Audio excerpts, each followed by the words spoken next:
Hello friends, आज की ताज़ा खबरों में आप सभी का स्वागत है। झारखंड की तमाम छोटी बड़ी खबर इस वीडियो में देखने को मिलेगी। सबसे पहले बड़ी खबर, हर कदम पर है सरकार महिलाओं के साथ है। इधर मुख्यमंत्री हेमंत सोरेन ने कहा है कि वर्तमान समय महिलाओं को आगे बढ़ाने का बेहतर समय है। हर माध्यम से महिलाओं को प्रोत्साहन देना सरकार की प्राथमिकता है। सरकार महिलाओं के साथ कदम पर कदम उनके साथ है और उन्हें समान अधिकार मिलना चाहिए। मुख्यमंत्री मंगलवार को अंतर्राष्ट्रीय महिला दिवस के अवसर पर महिला बाल विकास एवं सामाजिक सुरक्षा विभाग के द्वारा मंत्रालय में आयोजित कार्यक्रम में बतौर मुख्य अतिथि के तौर पर बोल रहे थे। इसी के साथ ही अगली बड़ी खबर, 15 दिनों के भीतर बालू नीलामी प्रक्रिया हो जाएगी शुरू। इधर बजट सत्र के दौरान सदन में मंगलवार को बालू घाट पर फिर से विवाद खड़ा हो गया है। आजसू विधायक सुदेश महतो के सवाल पर पक्ष और विपक्ष के सदस्यों ने बालू उठाव मामला पर सरकार को जमकर घेरा है। वहीं सदस्यों ने बालू में गड़बड़ी मामले की जांच विधानसभा की विशेष कमेटी बनाकर कराने की मांग किए हैं। वहीं जवाब में प्रभारी मंत्री बादल पत्रलेख ने कहा है कि 15 दिनों के अंदर सभी जिला से रिपोर्ट मंगाकर बालू घाटों की नीलामी की प्रक्रिया शुरू कराई जाएगी। इसी के साथ ही अगली बड़ी खबर, KMS नहीं कराने पर रद्द होगा DL और RC। इधर ड्राइविंग लाइसेंस और वाहनों के रजिस्ट्रेशन सर्टिफिकेट का की मैनेजमेंट सिस्टम कराना जरूरी है। DL और RC के लिए KMS में एंट्री जरूरी किया गया है। मतलब DL और RC कार्ड को चार्ज कराना होता है। ऐसा नहीं कराने पर ऑनलाइन डेटा समाप्त कर दिया जाएगा। ऐसे में DTO के स्तर पर आपका DL और RC रद्द कर दिया जाएगा। इसे लेकर रांची DTO प्रवीण प्रकाश ने नोटिस जारी किया है। इसी के साथ ही अगली बड़ी खबर, विद्यालयों की नियुक्ति नियमावली बनेगी जल्द। इधर शिक्षा मंत्री जगन्नाथ महतो ने कहा है कि बहुत ही जल्द गैर सरकारी सहायता प्राप्त प्रारंभिक एवं माध्यमिक विद्यालयों में नियुक्ति नियमावली तैयार हो जाएगी। वे मंगलवार को सदन में सदस्यों के सवालों का जवाब दे रहे थे और मंत्री ने कहा है कि सरकार इस दिशा में तेजी से काम कर रही है। इसके साथ ही शिक्षा मंत्री ने कहा है कि 2008 में नियुक्त शिक्षकों की प्रोन्नति का मामला JPSC में लंबित है। जैसे ही वहां से इनका फाइल लौटेगा, इस पर फैसला ले लिया जाएगा। इसी के साथ ही अगली बड़ी खबर, मनरेगा में लाखों लोगों को कोरोना महामारी में मिला रोजगार। इधर वित्तीय वर्ष 2022-23 के लिए ग्रामीण विकास विभाग का 8,051 करोड़ रुपए का अनुदान मांग ध्वनि मत से पारित हुआ है। विपक्ष ने सदन का बहिष्कार किया है। वहीं सरकार की तरफ से जवाब देते हुए ग्रामीण विकास मंत्री ने कहा है कि कोरोना महामारी के दौरान मनरेगा के माध्यम से 1,42,000 मानव दिवस का सृजन किया गया है। वहीं कोरोना महामारी में मनरेगा से ही लोगों को रोजगार मिला है। इसके साथ ही उन्होंने कहा कि झारखंड सरकार ने अपने मद से 27 रुपया बढ़ाकर मनरेगा मजदूरों का मजदूरी 225 रुपये कर दिया है। इसी के साथ ही अगली बड़ी खबर, मुख्यमंत्री 25 मार्च को कर सकते हैं विधायक निधि में बढ़ोतरी का ऐलान। इधर झारखंड विधानसभा में सत्ता पक्ष और विपक्ष के विधायकों ने विधायक निधि बढ़ाने की मांग की है। ग्रामीण विकास विभाग के बजट पर चर्चा के दौरान कई विधायकों ने विधायक फंड की राशि 4 करोड़ से बढ़ाकर 7 करोड़ तक करने की मांग उठाई है। वहीं ग्रामीण विकास मंत्री ने कहा है कि उन्हें उम्मीद है मुख्यमंत्री हेमंत सोरेन 25 मार्च को विधानसभा सत्र के समापन भाषण के दौरान विधायकों की मांगों के अनुरूप कुछ कहेंगे। 25 मार्च को विधायक निधि में बढ़ोतरी का ऐलान हो सकता है। इसी के साथ ही अगली बड़ी खबर, JEE नियुक्ति प्रक्रिया पर रोक से कोर्ट ने किया इनकार। इधर राज्य कर्मचारी चयन आयोग के 283 जूनियर इंजीनियरों की नियुक्ति प्रक्रिया पर रोक से हाईकोर्ट ने इनकार कर दिया है। जस्टिस राज्य शंकर की अदालत ने मंगलवार को याचिका पर सुनवाई पूरी करने के बाद फैसला को सुरक्षित रख लिया है। कभी भी फैसला सुनाया जा सकता है। इसी के साथ ही अगली बड़ी खबर, 3,000 से अधिक सहायक अध्यापकों का पहला वेतन जारी। इधर बोकारो जिले के लगभग 3,000 से अधिक सहायक अध्यापकों के लिए सरकार की ओर से घोषित सहायक अध्यापकों का पहला वेतन जिला शिक्षा विभाग की ओर से जारी कर दिया गया है। इसमें बड़ी संख्या में सहायक अध्यापकों का बढ़ा हुआ वेतन उनके खाते में भेजा गया है। जो शेष बच गए हैं उनके खातों में भी बढ़े हुए वेतन के साथ राशि 1-2 दिनों में भेज दी जाएगी। इसी के साथ ही अगली बड़ी खबर, मोबाइल पर पढ़ाई बंद, चल रही ऑफलाइन क्लास। इधर शिक्षा मंत्री जगन्नाथ महतो ने झारखंड विधानसभा में स्पष्ट किया है कि स्कूलों में मोबाइल पर ऑनलाइन क्लास बंद कर दी गई है और सभी जगहों पर ऑफलाइन क्लास शुरू हो गई है और सभी जिलों में पहली से लेकर 12वीं तक की ऑफलाइन क्लास चल रही है। इसके साथ ही विधायक भूषण बड़ा ने कोरोना काल में जब तक स्कूल बंद रहा तब तक का फीस माफ करने और ऑनलाइन क्लास के लिए मोबाइल रिचार्ज की राशि देने की मांग रखी है। इसी के साथ ही अगली बड़ी खबर, माओवादियों ने कल झारखंड बंद का किया आह्वान। इधर भारत के कम्युनिस्ट पार्टी माओवादियों ने 10 मार्च को झारखंड के उत्तरी, दक्षिणी छोटानागपुर एवं पलामू प्रमंडल में बंद का आह्वान किया है। इसके अलावा बिहार के मगध प्रमंडल में भी एक दिनी बंद की घोषणा की गई है। ये बंद रूस के द्वारा यूक्रेन पर की जा रही बमबारी और झारखंड के लोहरदगा गुमला सीमा के बुलबुल जंगल में की जा रही पुलिस की कथित कार्रवाई के विरोध में आह्वान किया गया है। इसी के साथ ही अगली बड़ी खबर, सिपाही हवलदार आज से करेंगे आंदोलन, लगाएंगे काला बिला। इधर झारखंड पुलिस मेंस एसोसिएशन से जुड़े 73,000 सिपाही हवलदार आज से आंदोलन शुरू करेंगे।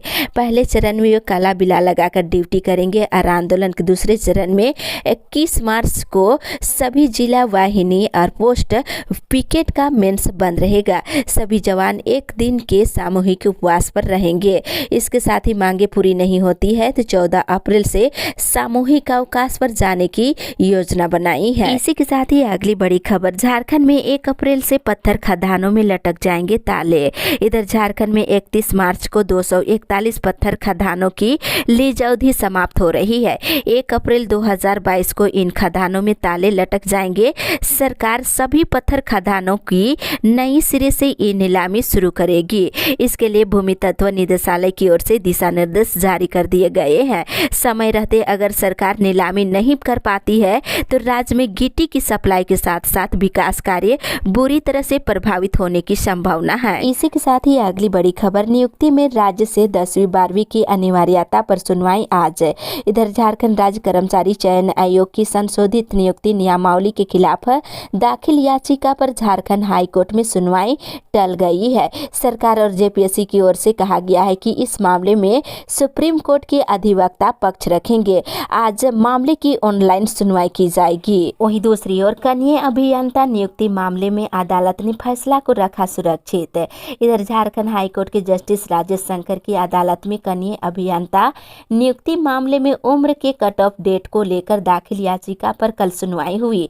सभी पक्षों को सुनने के बाद अदालत ने अपना फैसला सुरक्षित रख लिया है। कभी भी फैसला सुनाया जा सकता है। इसी के साथ ही अगली बड़ी खबर, 7वीं जेपीएससी के संशोधित परिणाम को रद्द करने पर सुनवाई जारी।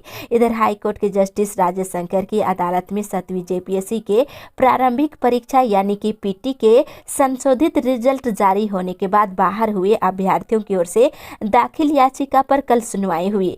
मंगलवार को बहस पूरी नहीं हो सकी है, आज भी बहस जारी रहेगी। इसी के साथ ही अगली बड़ी खबर, शराबबंदी से रुकेगा महिलाओं पर अत्याचार। इधर अंतर्राष्ट्रीय महिला दिवस के अवसर पर प्रदेश जयदू के महिला प्रकोष्ठ के कार्यक्रम में राज्य में शराबबंदी लागू करने की पुरजोर मांग उठी है और कहा गया है कि शराबबंदी लागू कर महिलाओं पर होने वाले अत्याचार पर रोक लगाई जा सकती है। वही पार्टी के राष्ट्रीय महासचिव सह झारखंड प्रभारी प्रवीण सिंह ने कहा है कि बिहार की तरह झारखंड में भी शराबबंदी निश्चित रूप से लागू होनी चाहिए। इसी के साथ ही अगली बड़ी खबर, सेवानिवृत्त कर्मियों को दिया जाए 7,500 रुपये पेंशन। इधर Jharkhand EPS 95 central education committee के कोऑर्डिनेटर अनिल कुमार सिन्हा के नेतृत्व में एक प्रतिनिधिमंडल शासकीय भविष्य निधि के क्षेत्रीय आयुक्त से मिलकर सेवानिवृत्त कर्मियों को कम से कम 7,500 रुपये प्रति माह पेंशन देने की मांग की है। इसे लेकर पीएफ कमिश्नर को एक ज्ञापन भी सौंपा गया है। इसी के साथ ही अगली बड़ी खबर, नोआमुंडी में 16 मार्च से 3 दिन रहेगी बड़े वाहनों के प्रवेश पर रोक। इधर नोआमुंडी थाना में होली शांतिपूर्ण माहौल में मनाने को लेकर कल बैठक हुई है। बताते चले कि इसमें 16 मार्च से 18 मार्च तक 72 घंटे मुख्य सड़क पर चलने वाले भारी वाहनों की रोकथाम के लिए नो एंट्री रखने का निर्णय लिया गया है। दूसरी ओर बेहतर काम करने वाली 22 जल सहियाएं हुई सम्मानित। इधर स्वच्छ भारत मिशन की ओर से अंतर्राष्ट्रीय महिला दिवस के अवसर पर खरसवा प्रखंड सभागार में एक सम्मान समारोह का कल आयोजन किया गया। मौके पर बेहतर कार्य करने वाली 22 जल सहियाओं को सम्मानित किया गया है। इसी के साथ ही अगली बड़ी खबर, झारखंड में निजी स्कूल ना बढ़ाए फीस भेजेंगे पत्र।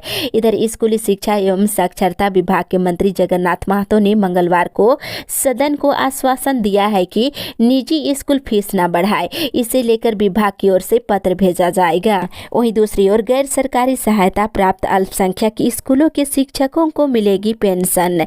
इधर गैर सरकारी सहायता प्राप्त प्रारंभिक एवं माध्यमिक विद्यालयों में 1 दिसंबर 2004 के बाद नियुक्त शिक्षकों और कर्मचारियों को 9वीं अंशदायी पेंशन योजना का लाभ दिया जाएगा। स्कूली शिक्षा एवं साक्षरता विभाग में इसे लेकर आवश्यक प्रक्रियाएं पूरी की जा रही है। वहीं इधर प्रथम उप समाहर्ता समिति प्रतियोगिता परीक्षा का परिणाम जल्द हो जारी। इधर आज विधायक लंबोदर महतो ने शून्यकाल में प्रथम उप समाहर्ता समिति प्रतियोगिता परीक्षा 2005 का रिजल्ट शीघ्र घोषित करने की मांग उठाई है। इसी के साथ ही अगली बड़ी खबर 27 से बहाल हो जाएगी अंतर्राष्ट्रीय उड़ानें। इधर लंबे इंतजार के बाद सरकार ने 27 मार्च से फिर से कॉमर्शियल उड़ानों को शुरू करने का फैसला लिया है। इस बात की जानकारी नागरिक उड्डयन मंत्री ने ट्वीट कर दी है और उन्होंने कहा है कि कोरोना के घटते मामले को देखते हुए फिर से अंतर्राष्ट्रीय उड़ान शुरू करने का निर्णय लिया गया है। इसी के साथ ही अगली बड़ी खबर, झारखंड के 14 जिलों में बड़ी संख्या में महिलाएं एनीमिया से है पीड़ित। इधर झारखंड में 15 से लेकर 49 आयु वर्ग की लगभग 65% महिलाओं में खून की कमी है, जबकि युवतियों की स्थिति और भी खराब है। बताते चले झारखंड में गर्भवती महिलाओं को छोड़कर हर वर्ग की महिलाओं में एनीमिया की स्थिति पहले से बहुत खराब है। सबसे ज्यादा पाकुड़ में 78, जामताड़ा में 77 और सरायकेला में 75% युवतियों में खून की कमी है। वही चतरा, देवघर, धनबाद, पूर्वी सिंहभूम, गढ़वा, खुट्टी, कोडरमा, लातेहार, पलामू, साहेबगंज और पश्चिमी सिंहभूम में भी एनीमिया का प्रतिशत बढ़ गया है। वही रांची, सरायकेला, गोड्डा, गिरिडीह, गुमला, हजारीबाग, बोकारो समेत 10 जिलों में एनीमिक युवतियों की संख्या घटी है। इसी के साथ ही अगली बड़ी खबर, मुख्यमंत्री प्रश्नकाल को हटाने की तैयारी। इधर झारखंड विधानसभा की कार्य संचालन नियमावली में से मुख्यमंत्री प्रश्नकाल समेत 3 प्रावधानों में बदलाव की तैयारी शुरू हो गई है। स्पीकर की अध्यक्षता में हुई विधानसभा की नियम समिति की बैठक में ये तय हुआ है। इसी के साथ ही अगली बड़ी खबर, प्रोन्नति पर ली जा रही जेपीएससी की स्वीकृति। इधर राज्य सरकार विश्वविद्यालय शिक्षकों की प्रोन्नति के लिए रेगुलेशन में बदलाव कर रही है। इसे लेकर अनुमोदन के लिए फाइल जेपीएससी को भेजी गई है। राज्य सरकार ने मंगलवार को विधानसभा में विधायक सरयू राय के सवाल पर यह जवाब दिया है। वहीं दूसरी ओर नहीं हो पाया समझौता, दुकानदारों को नहीं मिल पाई जगह। इधर मोराबादी मैदान में मंगलवार को फुटपाथ दुकानदार और सब्जी दुकानदारों के बीच दूसरे दिन भी विवाद शुरू हुआ। फुटपाथ दुकानदार एमटीएस इलाके में अपनी दुकान लगाने का प्रयास कर रहे थे, लेकिन सब्जी विक्रेताओं के द्वारा इसका विरोध किया जा रहा था। समझौता नहीं हो पाई है। इसी के साथ ही अगली बड़ी खबर, संत जेवियर कॉलेज में ऑफलाइन क्लास चलाने की मांग। इधर संत जेवियर कॉलेज में इस समय अफरा तफरी का माहौल बना हुआ है। छात्र छात्राओं के द्वारा ऑफलाइन क्लास चलाने की मांग की जा रही है। वहीं छात्र छात्राओं ने हाथों में स्लोगन लिखी तख्तियां लेकर जमकर कल नारेबाजी की है। वहीं दूसरी ओर रिम्स में अराजपत्रित कर्मचारियों ने एम्स की तर्ज पर प्रोन्नति की मांग। इधर रिम्स अराजपत्रित कर्मचारी संघ के शिष्टमंडल ने रिम्स के निदेशक से कल मुलाकात कर 10 सूत्री मांग पत्र सौंपे हैं। ज्ञापन के माध्यम से रिम्स में नर्सिंग, एलाइड हेल्थ सर्विस और गैर चिकित्सकीय पद के कर्मचारियों की नियुक्ति और प्रोन्नति एम्स के तर्ज पर सुनिश्चित करने की मांग की है। इसी के साथ ही अगली बड़ी खबर, प्राइमरी स्कूलों में बच्चों को पढ़ाएंगे वॉलेंटियर। इधर राज्य के प्रारंभिक स्कूलों में बच्चों को पढ़ाने के लिए अब वॉलेंटियर बहाल किए जाएंगे। जब तक स्कूलों में नियमित शिक्षकों की नियुक्ति नहीं हो जाती है, तब तक वॉलेंटियर के माध्यम से स्कूलों में बच्चों को पढ़ाया जाएगा। इसके लिए स्कूली शिक्षा और साक्षरता विभाग ने सभी जिलों से रिपोर्ट की मांग की है और शिक्षा विभाग ने सभी जिलों से स्कूलवार छात्र छात्राएं और शिक्षकों की संख्या के संबंध में रिपोर्ट की मांग की है। इसी रिपोर्ट के आधार पर तय होगा कि किस स्कूल में कितने वॉलेंटियर की जरूरत है। इसी के साथ ही अगली बड़ी खबर, आदिवासी संगठन ने 1932 खतियान लागू करने की मांग। इधर शनिवार को महेशपुर में माझी प्रगना, लहांती बैसी और संथाल प्रगना जगवार बैसी ने संयुक्त रूप से सरजोम दरवाक का ऐलान करते हुए कल्याण छात्रावास से अंबेडकर चौक तक मार्च निकाला और झारखंड सरकार से 1932 खतियान के आधार पर स्थानीय नीति लागू करने की मांग की गई है। वहीं झारखंड सरकार के खिलाफ जमकर नारेबाजी भी की गई।